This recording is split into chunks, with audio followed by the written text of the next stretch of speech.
আসসালামু আলাইকুম। আমাদের সকলকে ইনশাআল্লাহ সাবধান ও সতর্ক হইতে হবে।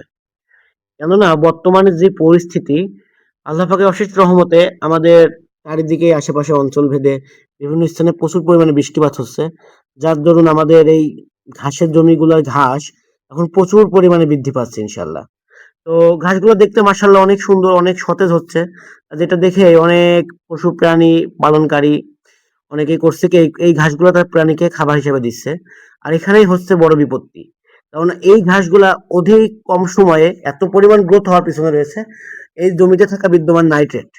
কারণ এই ঘাসের মধ্যে এত পরিমাণ নাইট্রেট যারা এই কচি ঘাসগুলো তার প্রাণীকে খাওয়াচ্ছে তার দরুন হচ্ছে কি এই নাইট্রেটের নাইট্রেটের প্রয়োজনের কারণে আপনার প্রাণীগুলা অসুস্থ হচ্ছে তারপরে মারা পর্যন্ত যাচ্ছে।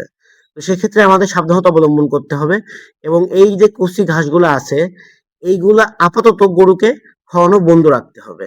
এই ঘাসগুলো পরিপক্ক হওয়ার পর্যন্ত অপেক্ষা করতে হবে যাতে ঘাসগুলো সঠিকভাবে পরিপক্ক হয় এবং এই নাইট্রেটের প্রভাব কমে যায়। তারপরে আমাদেরকে প্রাণীগুলাকে এই ঘাসগুলা প্রোভাইড করতে হবে।